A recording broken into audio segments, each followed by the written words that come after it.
রাজশাহী বাংলাদেশের প্রাচীন ও ঐতিহ্যবাহী শহর। এটি উত্তরবঙ্গের সবথেকে বড় শহর।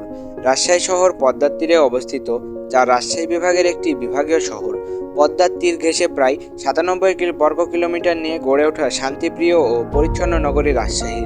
8টি জেলা নিয়ে গড়ে উঠেছে রাজশাহী বিভাগ। রাজশাহী শহরে একসাথে প্রায় 1 বিলিয়ন জনসংখ্যা বাস করে। রাজশাহী শহরে উল্লেখযোগ্য কিছু সংখ্যক শিক্ষা প্রতিষ্ঠান রয়েছে, যাদের অনেকগুলোই খ্যাতিসম্পন্ন, যা দেশের গণ্ডি ছাড়িয়ে বিদেশেও ছড়িয়ে পড়েছে।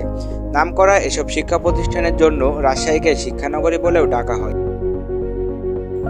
রাজশাহীতে রয়েছে বিভিন্ন সুন্দর সুন্দর দর্শনীয় স্থান, যেমন বরেন্দ্র গবেষণা জাদুঘর, শাহ মখদুমের রওজা মোবারক ও সমাধি, রাজশাহী কলেজ, রাজশাহী কেন্দ্রীয় চিড়িয়াখানা, পদ্মা গার্ডেন, টি বাঁধ, আই বাঁধ, শহীদ জিয়া শিশু পার্ক, রাজশাহী বিশ্ববিদ্যালয় ক্যাম্পাস, পুঠিয়া রাজবাড়ি, বাঘা মসজিদ সহ আরও বিভিন্ন দর্শনীয় স্থান। আপনারা চাইলে রাজশাহীর এসব দর্শনীয় স্থান সম্পর্কে আরও বিস্তারিত ভিডিও তৈরি করব। ভিডিওটি যদি ভালো লাগে অবশ্যই একটি লাইক করবেন, পেজটা ফলো করবেন এবং চ্যানেলটি সাবস্ক্রাইব করবেন।